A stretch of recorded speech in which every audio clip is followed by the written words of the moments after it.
Hi, I'm Gina Ciganik. I'm the CEO of Habitable. I'm excited to be here with you today, and I want to tell you about how we can have healthy people and a planet through better building products. Habitable is a nonprofit organization that does research and education about the health impacts that occur from different exposures we have because of the different products we use every day in our world. We're a team of material scientists and toxicologists and building experts who have been working in this field for about 25 years now. Our aim is simple. We look to improve health.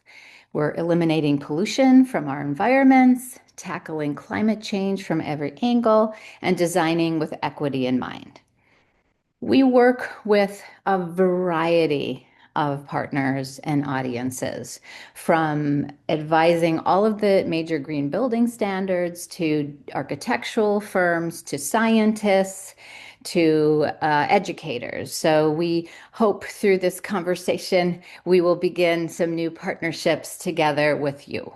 We learn a lot from you as we shape our work, so it is designed to help you make the decisions that you can feel confident about. Me, I'm not a scientist. I like to think of myself as a science translator.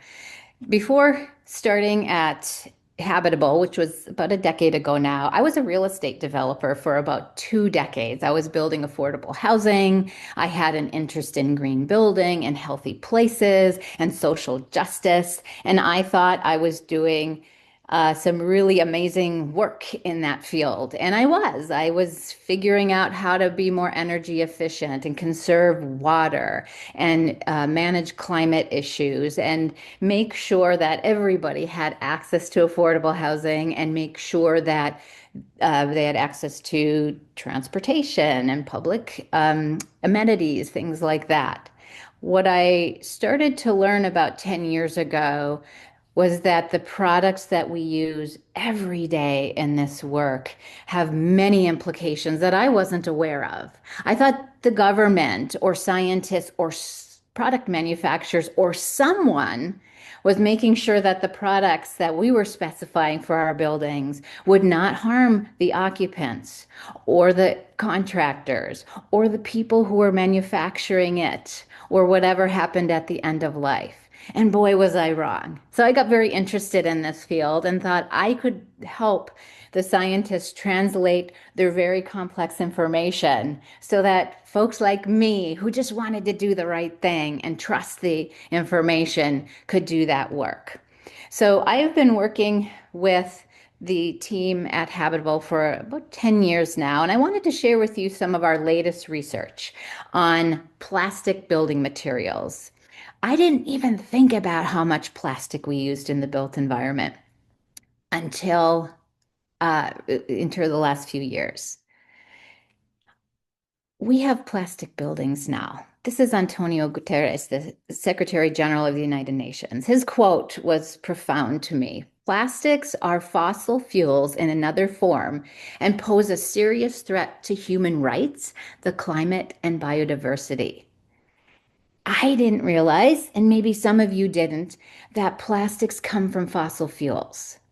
I was really busy trying to electrify my building, my different buildings I was creating, and I didn't realize that as we're all trying to electrify our buildings and stop heating and cooling them with fossil fuels, that we're starting to pivot towards fossil fuels as a feedstock into the products. So we will wake up someday, if we are only electrifying our buildings, um, to a big fossil fuel problem. And I'll start to wonder, I thought I did the right thing.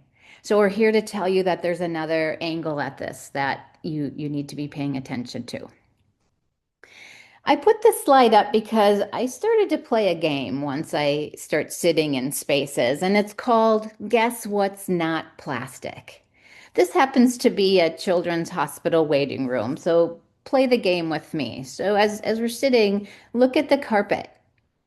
That's that's plastic. Think of the nylon fibers and the vinyl backing and the foam pad underneath it. That furniture, vinyl covering and some more foam inside. The really cute, the really cute covering on the wall, that's vinyl too. Even the paint, think latex, think acrylic. There are all of these different words that come back to the fact that it is plastic. You get the point. Nearly everything in this room is made of plastic, except perhaps the glass on the windows and the wood furniture, if you ignore the polyurethane coating on it. Our buildings are becoming more and more plastic, and it's creating a big problem. One is the massive scale that is really invisible. That plastic carpet, the volume of carpet we discard every year in the US, which is mostly plastic, is the same amount as all the plastic water bottles, bags, and straws combined. Now, many of us are trying to get our single-use plastics under control, but literally one building material is rivaling that same amount of plastics, but we don't see that. It has a different waste stream. We don't see it blowing through the air or floating down a river. We need to pay attention to that. The PVC pipes used globally every year would reach the moon and back 10 times. Stunning. And I didn't know that the largest source of microplastics in the ocean is paint. Over half of the microplastics in the ocean are paint, and architectural paint alone is about 18%. I didn't realize how everything we use ends up into the ground, into the air, into our water, and into our bodies. We have to pay attention to the built environment. The other thing that is really on people's minds, especially after the LA fires about a year ago, is that our plastic buildings burn hotter, faster, and more toxic. So entire cities will burn in wildfires or even in building fires. People will have a very small amount of time to get out of the building before it flashes over because plastics are basically fuels that light up. We're starting to hear insurance companies starting to wonder, what are they going to do with insurance premiums? Are they going to insure buildings made out of plastic? What is going to happen there, whether or not you're in a wildfire zone or whether you're just trying to protect your occupants from building fires? This is going to be a big topic coming up, and we all need to be paying attention to it. And think about natural materials. Natural materials tend to last longer and don't burn as quickly, and they don't leave the toxics behind.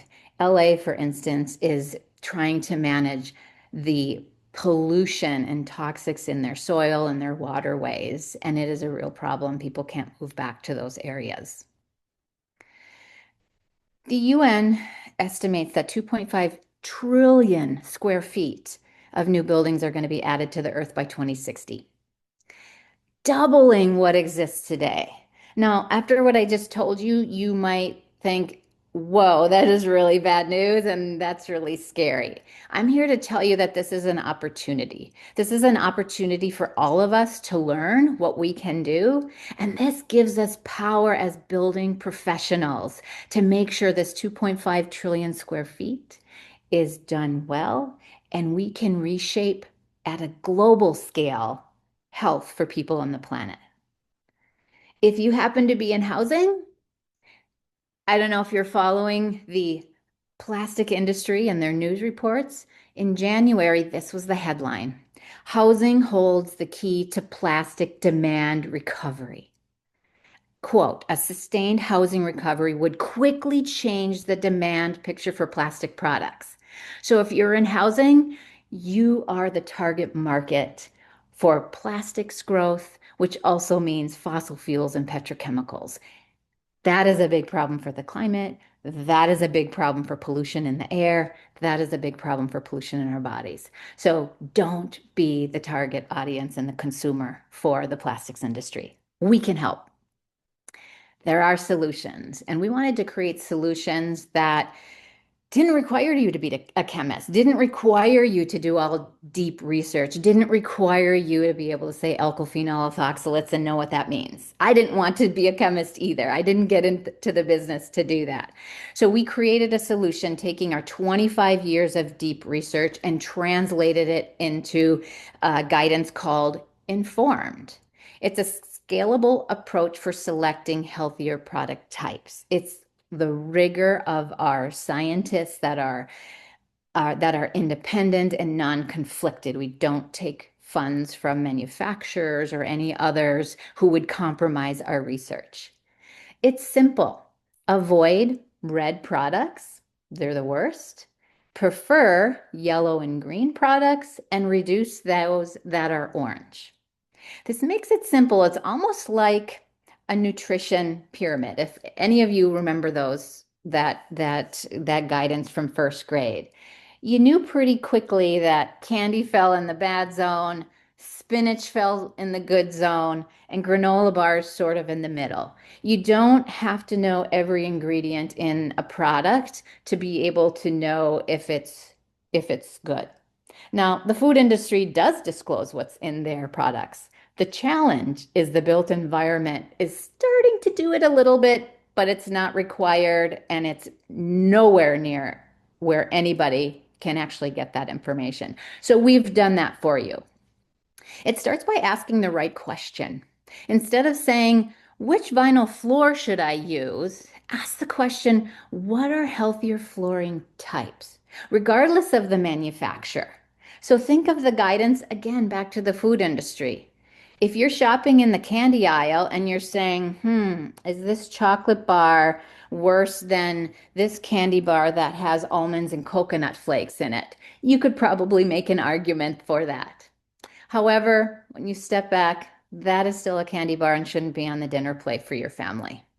So the spoiler alert is if a product type is red, regardless of who the manufacturer is, it is it is red. Find better product types. Shop the perimeter in the grocery store, and we can do that the same in the built environment and trust the guidance. So here's an example. So for insulation, we rank all of the typical insulation types by red to green. Prefer those that are yellow and green, which tend to be natural materials, mineral and plant-based materials. Red products tend to be fossil fuel based or other highly toxic products. Plastics tend to fall in the red, somewhat orange zone, not because we want to just pick on plastics, but when you do the research and look at all the toxicity and the other implications from that, that's where they just land. So you can create a healthy building strategy along with a moving away from plastic strategy by using Inform to step up from red. Orange is better than red, still not preferred, so try to reduce those. But if you can get away from red, you're doing a good job. The other important feature about Informed in our research is that we take into account the entire life cycle of products. Most manufacturer certifications that are out there look through this tiny keyhole at the occupancy phase, at a finished product. That allows them not to tell you what is happening during extraction, during manufacturing, what the installers, the contractors might be exposed to, and what happens at the end of life. So of course, certifications tend to look better, but when you step back and look at the whole, and if we are going to solve this problem, the pollution and climate and equity problem, we have to look at the whole. Disproportionate impacts happen with people of color, low-income populations, indigenous communities, and with children. They are bearing the brunt of all of this work. So in order to get a healthy, just strategy, look at the whole. And here's an example. Like, I didn't think about, okay, when I'm demanding a product, when I was a developer, if I was picking luxury vinyl tile, LVT, as many of us do, I didn't know. It sounded luxurious to me based on the name. I never asked the question about where did this come from? I learned that on the front end, it's made, it starts out in a place called Cancer Alley in Louisiana. And it has that name because the manufacturing and the industries around there making many of our products, or at least starting the front end of the making of our products, have such polluting issues in the area that the people who live there are bearing the brunt of infertility and cancer and many other diseases. If you look at the demographics of those communities, they tend to be people of color and lower income populations. I never thought of that as a housing warrior in my value system. That did not work for me. I also didn't realize what happens along the way. So in 20, about 2 years ago in Ohio, many of you will remember there was a train crash that spilled and started on fire vinyl chloride, which is a component of vinyl floors. I didn't think about vinyl chloride. I don't know what that was. But I didn't realize if you are specifying vinyl products, you're part of that whole transaction. I didn't realize that that was us. That was the real estate industry creating the demand because 70% of all vinyl is used in the real estate industry. So that is the supply chain we are all encouraging and maintaining by our choices. I had no idea. The system is built so you don't know that. The system is built to keep that sort of hidden. Um, we don't have to keep that hidden anymore. So start asking, where does your product come from? And ask, where does it go? Where does it go after it leaves my building because of a rehab? And does it end up in a landfill? Does it end up being burned and into the air? And if it's in a landfill, how long does it take for it to break down and get into our rivers and soils? None of these materials actually go away. That was surprising to me. I thought, once things were gone, they were gone. There is no away. So think about what we're purchasing. Think about the longevity. Think about the materials we're using that are natural, and it'll be a good strategy for your longevity of the building because none of us want to replace products often. Go to our website. You will see Informed. It's free. Right now, we have 18 product categories where you can go look at how your product ranks. There is an opportunity to baseline your buildings and your product use and understand what sorts of products you're using and how they rank, and you can learn about what better materials might be. What I'm really excited to tell you about is this is working. I struggled as a developer to know, is this real or not? And then I found out that I thought this was real because it had a green leaf stamped on the package. But when I looked behind the scenes, vinyl wasn't healthy. And, other sorts of products weren't as healthy as I thought they were. So that was really frustrating. So we have created Informed together with architects and developers and lots of affordable housers and healthcare workers and many to make sure it's working. So here's an example. This is an affordable housing project in Seattle, Washington by Side by Side Architects. When they started working with us, their project, this was the ranking of the materials they were looking at improving. 7% were yellow, 50% were orange, 43% were red. Now, yay for those yellows and at least the orange. Once we worked together, 33% were green, 33% were yellow, 20% orange, and only 13% red. Big change, huge change. This met their cost criteria. This met their performance criteria. There's always questions about cost and performance. Can we really do this? Some products don't cost more. You just need to know what to ask for. Some will change over time if we grow the demand in those spaces and if we get together and start purchasing bulk buying in volume, or you can be really creative about where you want to spend your dollar. I didn't want to spend my dollars on products that were made in Cancer Alley, and that's what swayed me to get into this work. Here's a quick assessment we did for a healthcare institution. This is their floor plan for their pre-assessment. There was a lot of red and oranges. Post-assessment, huge change. Now, they couldn't for different reasons. Maybe it was cost, performance, durability, aesthetic. I don't know. You don't have to change everything to make a big difference, but it's working. One of the other places that it's working and we're really excited to talk about is in Minnesota in the affordable housing community. We started to think about, can we look at whole portfolios of building typologies? So we did some research together with our partners in Minnesota, and you can find this report online. Essentially, we looked at 36 buildings that were funded by the Minnesota Housing Finance Agency. It was about 2,100 units, about 2 million square feet, and we looked at 600 products in 5 product categories. What we found, to not a big surprise, was about 70% of all those products were red and orange. 15% were yellow, and 15% the spec was so funky that we could not even figure out what they were using, but it probably splits out in that. Now, is there something wrong with Minnesota? Is there something wrong with affordable housing? No. We see these numbers, whether we're working with healthcare or offices or schools or any number. We know what the system uses. The system is promoting the worst in class products. Government is subsidizing fossil fuels and those products to be low. So that wasn't a surprise. And this just isn't happening in Minnesota. But what happened in Minnesota is when the community, when the Housing Finance Agency learned this, they said, we know we can do better. They said, let's try to figure out if we can get to less than 50% of the worst products within the next couple of years.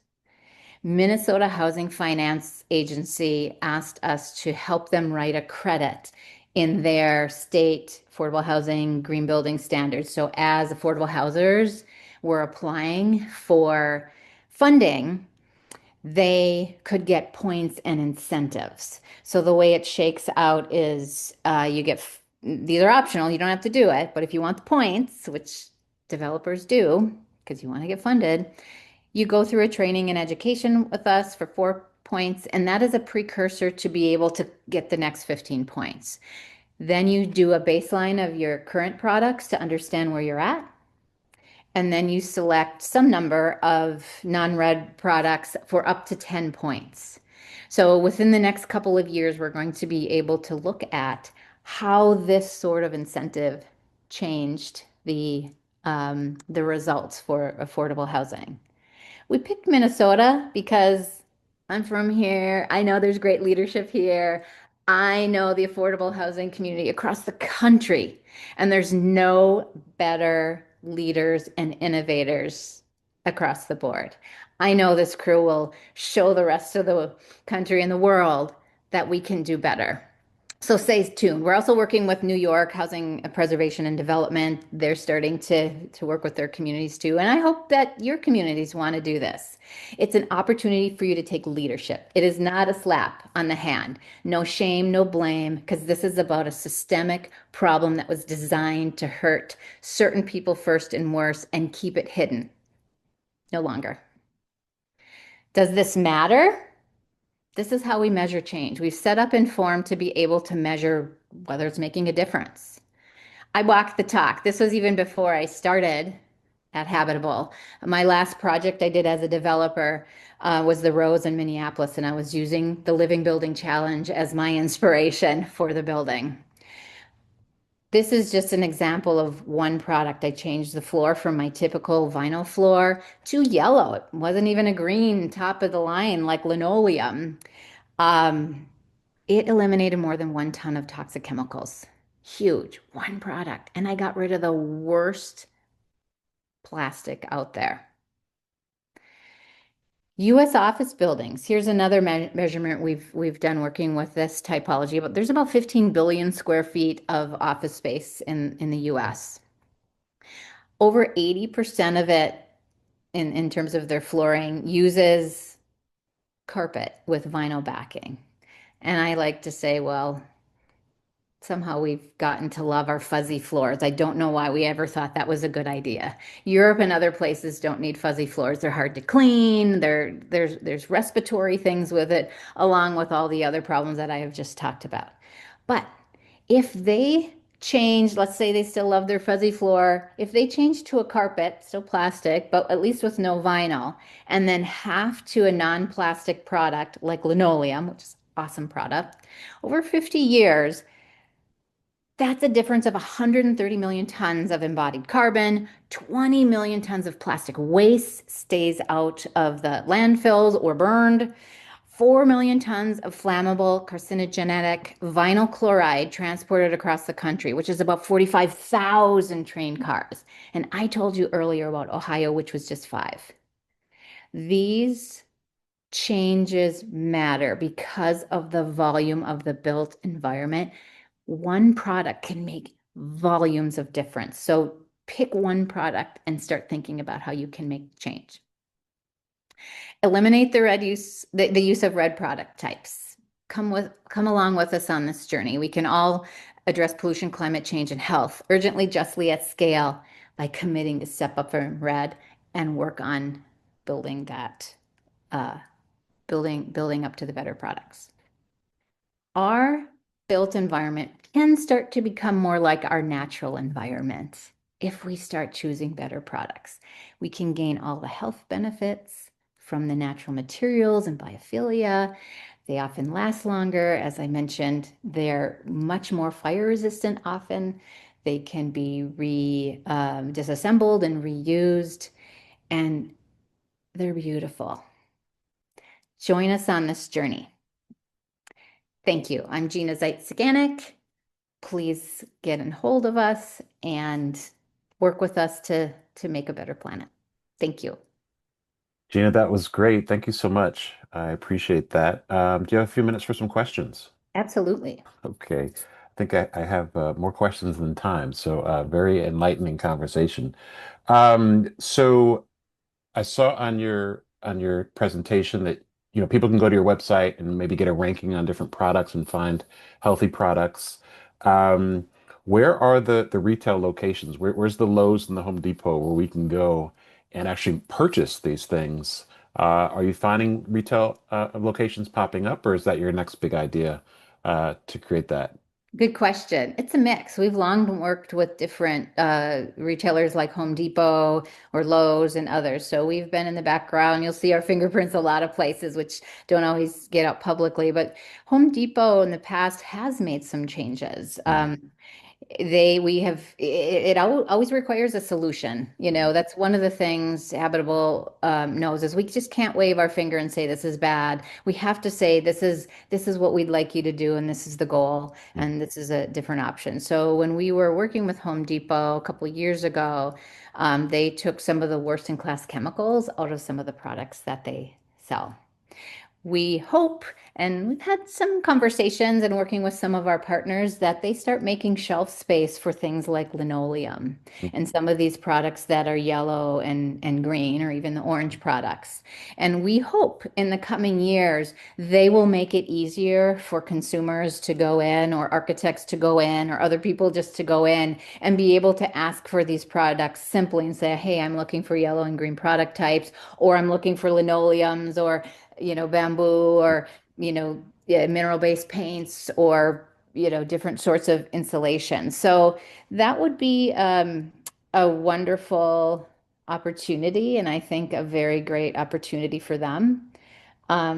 In as I mentioned, in wildfire areas, people are starting to ask for what are products I can use that aren't plastic. So from a economic and business opportunity, I would say the retailers should be jumping all over this to be able to provide non-plastic better products for people who are buying them. Absolutely. So I'm sure that the firefighter community would appreciate that as well, just for all the toxins that they may experience when, entering into a burning building. So I'm sure maybe there's some collaborations with that community for There are. healthier. Yeah, There absolutely are, and they've been talking to us about it, and they are some of the leaders who are advocating. The firefighting industry has some of the highest rates of cancer. Mm, They're not dying from, you know, buildings falling in and other things on them. They are losing their lives and their quality of lives through the breathing in of this toxic smoke. yeah. Yeah. Wow. So, it's interesting. We were talking about Home Depot, and I remember I went into a Home Depot looking for an indoor air quality monitor. And the person at the customer service was like, "What is that? I don't know. We don't know." They said, "We don't sell those." And I said, "Well, here's." I showed him on my phone. Here's the website. It says it's aisle such and such. So let me check my computer. And then, he walked me to the aisle where it was. And then I finally was able to find a radon monitor. But I was just really surprised that I wasn't able to pick up. I mean, I could pick up a carbon monoxide detector, but not a radon monitor, which is interesting. So, how are you working with the other environmental certifications, the LEED, the WELL, Fitwell, Reset? Are you engaging with them? Or is it like a crosswalk that you have with them, or kind of, can you talk a little bit about working with environmental certifications? That's great. I do want to answer your first question, Okay. about going into Home Depot and them not having it. Manufacturers and businesses will sell anything all day long if there is demand for it. So Mm-hmm. the more people, besides you going in and asking for that monitor, the more people they have coming in asking for it, Yeah. the more they will sell it. So we have a role in sending market signals that, hey, we want linoleum. Hey, we want air Hmm. quality monitors. Hey, we want these things. So I challenge everybody here to start saying that over and over, because when they start hearing that, they will start doing that. Got it. That's as simple as it is. Good point. Good point. We have on the certifications and the standards, we have for since our inception 25 years ago have been supporting all of the major green building standards. We encourage them to uh, push the limits, and sometimes they have other tensions that they have to moderate. There are times manufacturers sometimes are are sponsoring different conferences and other things, so they can't always go as deep and push the limits as much as they want. But I do give them all credit because they've all of those green building standards have made changes. The exciting news is that one of the reasons why we created Informed was not to create, oh my gosh, not another thing we have to go look at. What we started to see was all of the certification programs, as I had mentioned in my talk, are really looking at finished product only. Mhm. And so when we were looking at over the course of the 25 years, have things really changed? Have we been able to make a difference because of some of these certifications and product incentives? We found that because we weren't looking at the whole life cycle, all of the worst are growing. I mean, you can just Google what are some of the biggest macro, sales of the different products. It's luxury vinyl tile and carpet and PLAM and all of these things. So we said there needs to be a different approach. That's why we started saying we can look at whole classes of products. Because if we're trying to just look at this chemical versus that chemical, it's like taking, you know, um, one ingredient out of a candy bar and thinking that now turns it into spinach. We've we've re we've created an entirely new approach. So we are working with with green communities, with LEAD, and with workflow tools like Autodesk and some materials libraries to start bringing Informed in. You can think of Informed sort of like materials modeling. Mhm. For those of you who have done energy modeling, when I started developing in the 90s, energy modeling wasn't really a thing. And then we thought we'd put a high efficiency boiler in, and somehow that would fix all the problems we had with orientation and massing and envelope. And Mhm. we realized we didn't start early enough and look at it broad enough. Mhm. So informed starts from materials modeling, Mhm. like get in the right aisles first. Because sometimes the substrate you have, or just some of the other structural elements, once it's been designed, you can't later on easily just swap out a product without knowing early.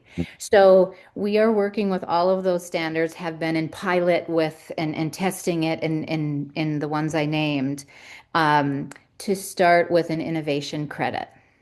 And so Enterprise Green Communities in their 2026 new, they're for affordable housing, Informed is in that Oh, great. standard. Okay. It will be in LEED and well towards the end of this year because the Hmm. pilots were successful and Hmm. people were able to much more easily select products that were based on science. Hmm. And so the goal here is to create a structural change. Just like at one point, energy modeling wasn't a thing. Now, who doesn't do energy modeling? You're a fool to not start that early on. Right. So Right. you will see over the coming years, Informed is going to be the key modeling approach Hmm. in all of the major green building standards. And we're excited for it to be in workflow tools like Autodesk. So as you're designing a building, if you're an architect, you can start toggling between different product types and see what they look like in full blown color. Well, now you've really sparked my interest because I've been in the digital twin kind of LiDAR scanning industry for, gosh, going on 15 years using Matterport, which many people in our industry are familiar with. But I guess my question is, how can digital twin technology, if I'm in office and I've got a 25,000 square foot floor plate and we're looking to maybe upgrade our furniture and our finishings with healthier products. Is the technology at the point where I can do a LiDAR scan of existing conditions and then determine, like use AI to determine which materials within the existing space are most toxic, and then work with your organization to make those upgrades and replacements, and then do some digital, reconstruction to show what like document the current hazards and then be able to show, how much healthier and more productive our employees will be if we just make these changes in regards to our finishings. Is the technology at that point yet? Especially Not working with Autodesk? The work with Autodesk is more on sort of new construction or rehab as you're rethinking about the changes. Yep. So that is possible, and AI is much more possible in that realm. Hmm. Whether or not you can sort of go into a place and have some technology recognize, is this cultured marble or is this quartz Hmm. or is this something like that, that would be challenging because so many of these products are made to look like something. LVT looks like wood. So I would love for someday for, AI or technology to be able to do that. Um, right now, I think it will for a while, AI could be useful in looking at specs. You probably have the specs for what was used in that original build or rehab, and AI could help, expedite the figuring out what are all of these products. But at least if I have a digital twin of the blank core and shell, we can digitally, drop in, from a Absolutely. virtual staging perspective, the healthy products that people could be able to purchase. So I think that's a way to address Yep, that. absolutely. You gave a case study about in Seattle, Washington, about kind of the design choices that were made, and I'm sure there had to be one of the stakeholders that said, "Whoop, wait, wait, talk to us about return on investment, payback period." I'm sure that does come up from time to time because these products aren't like organic fruits and vegetables tend to be a little bit more expensive. Um, how do you address the issue of return on investment, payback period, asset value? Yeah.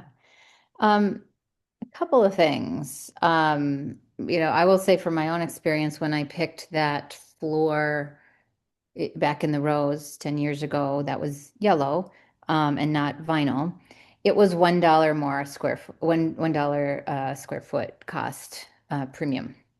And I probably should have got a hold of some of my friends and said, "Hey, would you buy this product? And can we get this in Right. bigger volume and draw that down?" Or maybe I could have even asked the manufacturer, "Hey, I'm affordable housing," or maybe it was Children's Hospital, whatever it was. So Mhm. there are some ways like that. Or one of our affordable housers, when they were picking a linoleum plank product, that was a little bit more expensive. They decided it was new construction, so they designed the dimensions of the units to match the dimensions of the planks so that they minimized waste. Mhm. Should be doing that anyway. Mhm. And then we're able to order less and mitigated that. So people who want to do this, we find, are figuring it out. There are other products that don't cost more. You just need to know what to ask for. So some of it is there isn't a cost premium. And where there is, over time, we can battle that together by creating more demand for those kinds of products. And in the interim, it's a choice that if it costs a little bit more, I did not want to pick vinyl for the rose. I said, I will not participate in that Cancer Alley situation. And it's a value choice. And I found something else to cut. And oftentimes there are spaces like that. And sometimes you can't pick a product. Cost and performance are always the top questions. I often say, um, if I only had, $1 as a developer, I probably only have 80 cents because of change orders or some other things. So you can't even count on the dollar that you have. But what we've seen is over and over again from all different typologies, people are figuring it out and finding better products that meet cost, performance, aesthetic, and all kinds of other goals they have for their products. So it will take a time, just like when we were all working on energy efficiency, and sometimes there's an initial bump, but if we all get on board and really start working on this, we'll figure it out, and people are already figuring it out. We definitely need to figure it out, especially here in Maryland. We've in Baltimore had the highest rate of asthma-related fatalities in the nation, with African American women, 4 times more likely to die from asthma than white men, and African American children 6 times more likely to die from white school-age children. So, on top of the fact that, 1 in 4 homes have radon levels above the EPA action limit of 4 picocuries per liter, which is still equates to smoking 8 cigarettes a day. On top of all that, we've got the most aggressive climate law in the nation, called the Maryland Climate Solutions Now Act, which requires all of our buildings 35,000 square feet or more to be net zero by 2040. Mm. And then we also had the highest energy bills, utility bills in the nation at $6,500 annually. We've also got more historic architecture than New York and DC combined. So we've got a lot of challenges here, but I appreciate you starting this conversation on focusing on health and not electrification.